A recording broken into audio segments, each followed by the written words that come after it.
Assalamualaikum warahmatullahi wabarakatuh. Berjumpa lagi kita pada sesi pembelajaran pada kali ini, anak-anak. Hari ini kita akan belajar pelajaran yang ke-11, bahagian ibadah yang bertajuk Ibadah Puasa pada bulan Ramadan. Harap anak-anak semua bersedia dengan buku masing-masing. Boleh rujuk buku teks muka surat 115. Mari kita baca dan fikirkan.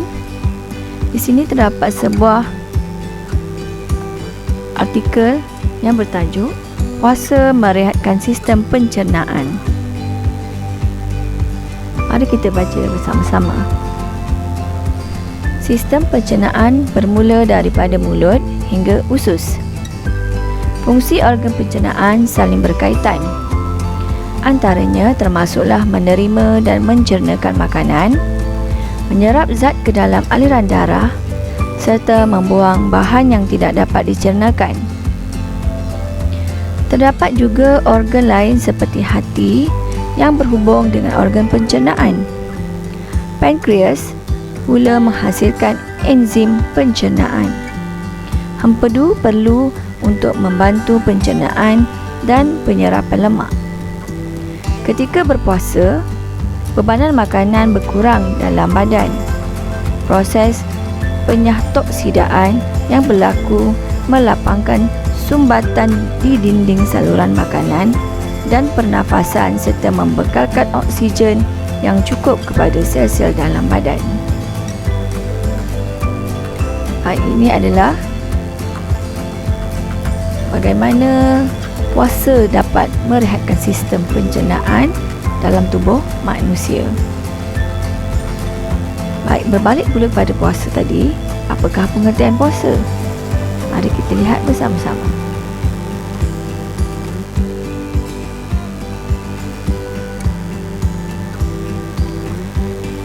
Puasa iaitu menahan diri daripada perkara yang membatalkan puasa, bermula daripada terbit fajar hingga terbenam matahari beserta dengan niat dan syarat-syarat tertentu. Hukum puasa adalah wajib kepada orang yang cukup syarat. Baik, untuk pengetahuan semua, ibadah puasa telah disyariatkan pada tahun kedua Hijrah lagi.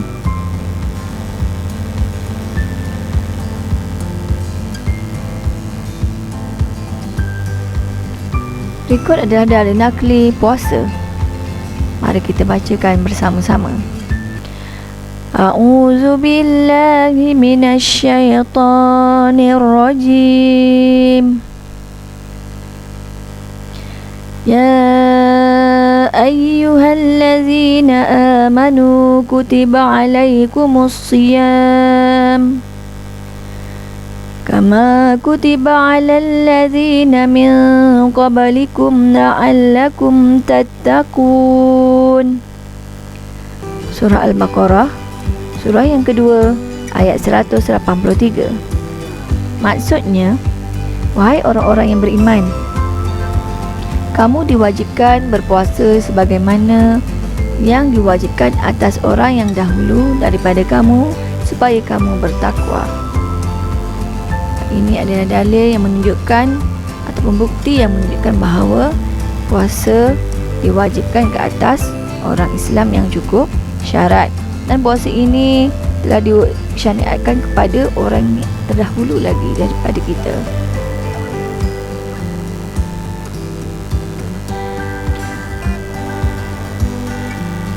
Seterusnya, mari kita lihat apakah syarat-syarat wajib puasa.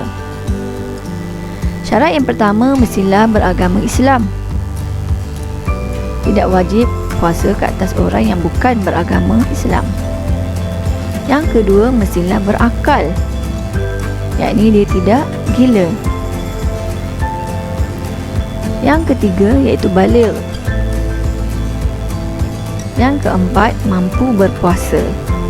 Tidak wajib puasa bagi orang yang uzur.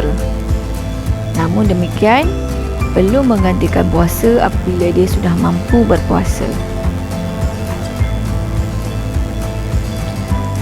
Seterusnya, mari kita lihat pula rukun puasa. Yang pertama, niat puasa hendaklah dilakukan pada malam hari hingga sebelum terbit fajar. Lafaz niat puasa, nawaitu sauma ghadin an adai fardi syahri ramadana hazihi sanati lillahi ta'ala. Maksudnya, sahaja aku berpuasa esok hari bagi menunaikan fardu bulan Ramadan tahun ini kerana Allah Ta'ala. Yang kedua, iaitu menahan diri daripada perkara-perkara yang membatalkan puasa, seperti memasukkan sesuatu ke dalam rongga yang terbuka. Baik, ini adalah rukun puasa. Ada dua sahaja rukun puasa.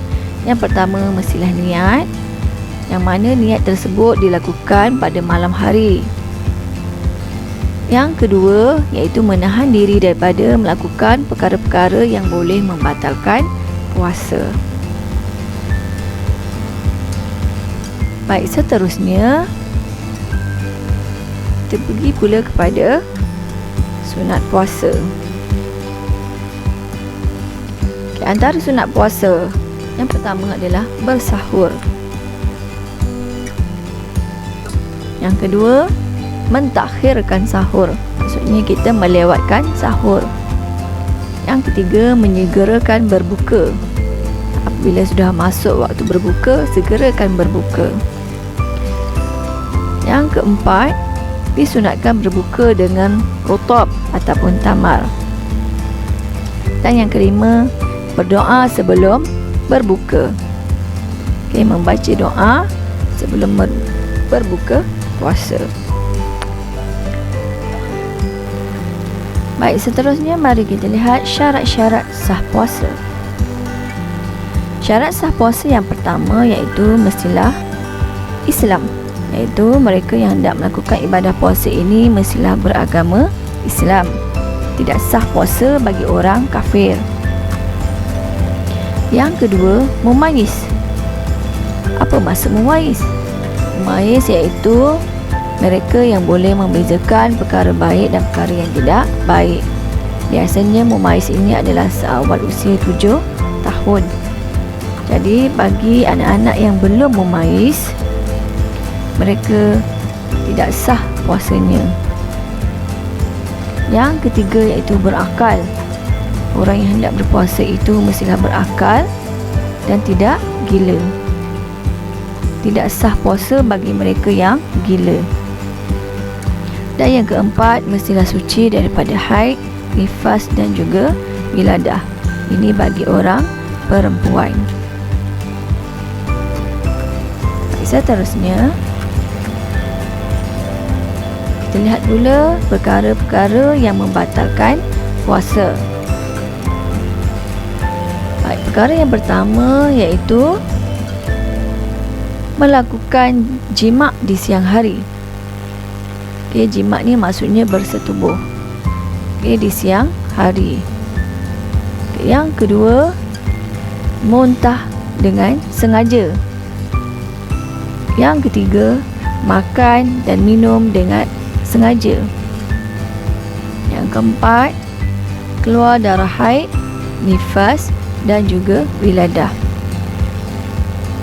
Kemudian mengeluarkan air mani dengan sengaja, memasukkan sesuatu ke dalam rongga terbuka, murtad, dan akhir sekali gila, mabuk atau pengsan sepanjang hari. Ini adalah perkara-perkara yang boleh membatalkan puasa. Seterusnya mari kita lihat bagaimana keadaan rutin kita sehari-hari dalam menjalani ibadah puasa. Bermula daripada gambar yang pertama. Ini semua meliputi syarat, rukun, syarat sah puasa dan juga perkara yang membatalkan puasa. Serta terdapat juga sunat puasa. Baik, mari kita lihat satu persatu. Yang pertama, bersahur. Bersahur ni adalah salah satu daripada perkara termasuk dalam sunat puasa. Okey. Tengok apa yang dilakukan ketika bersahur. Okey, tengok jam ni, dia bersahur pada pukul 5 pagi. Maksudnya dia mentakhirkan waktu sahur. Kemudian dia membaca niat. Niat ni adalah rukun puasa. Baik. Kemudian pergi pula pada gambar yang kedua, yang ini ketika waktu siang. Okey, dah cerah, dah pagi, dia pergi sekolah. Okey, nampak di sini ada kawannya yang tidak beragama Islam sedang makan di kantin sekolah. Dia mengajak kawannya yang berpuasa tu makan.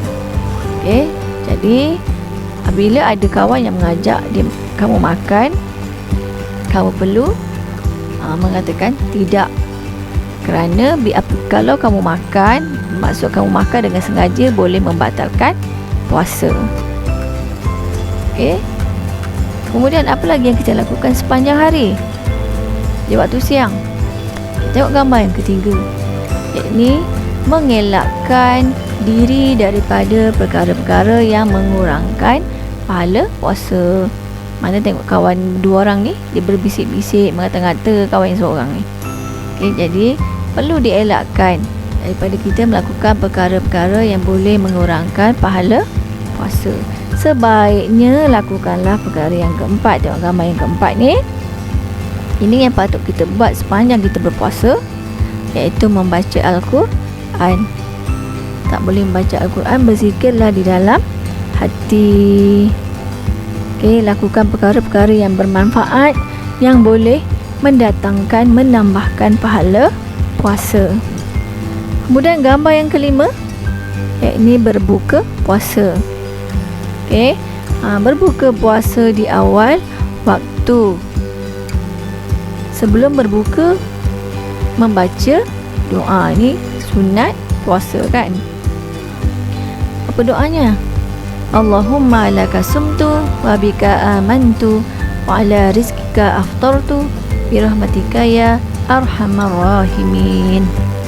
Itu doa buka puasa. Dan di malam hari apa yang kita buat? Selepas kita solat maghrib, solat isyak berjemaah, kita akan lakukan solat sunat tarawih, yang mana solat sunat tarawih ni satu-satunya solat sunat yang kita lakukan di dalam bulan Ramadan. Dia tidak ada pada bulan-bulan yang lain. Jadi rebutlah peluang tersebut. Apabila datang bulan Ramadan, solatlah tarawih. Okey. Baik, untuk seterusnya kita lihat sama-sama hikmah puasa. Apa yang kita dapat apabila kita berpuasa? Di sini dibahagikan hikmah puasa dari sudut rohani dan juga jasmani. Mari kita lihat dari sudut rohani dulu. Apa yang kita dapat dalam jiwa kita, dalam diri kita? Apa yang kita dapat? Yang pertama sekali, meningkatkan ketakwaan kepada Allah dengan banyak melakukan amal ibadah. Yang kedua, memupuk sifat mahmudah seperti sabar, jujur, ikhlas dan bertimbang rasa. Yang ketiga, mencegah pelbagai penyakit. Yang keempat, merasai sebahagian penderitaan orang yang tiada makanan. Ini adalah antara hikmah yang kita dapat, yang kita perolehi untuk rohani kita. Kemudian jasmani. Jasmani ni adalah fizikal kita. Apa badan kita dapat dari sudut fizikalnya? Pertama sekali, boleh mendisiplinkan diri, seperti mematuhi adab ketika menjalani ibadah puasa. Kedua, mendidik diri mengawal hawa nafsu, seperti menjauhi larangan-larangan Allah. Maksudnya kita tidak berbuat perkara-perkara yang boleh mendatangkan dosa.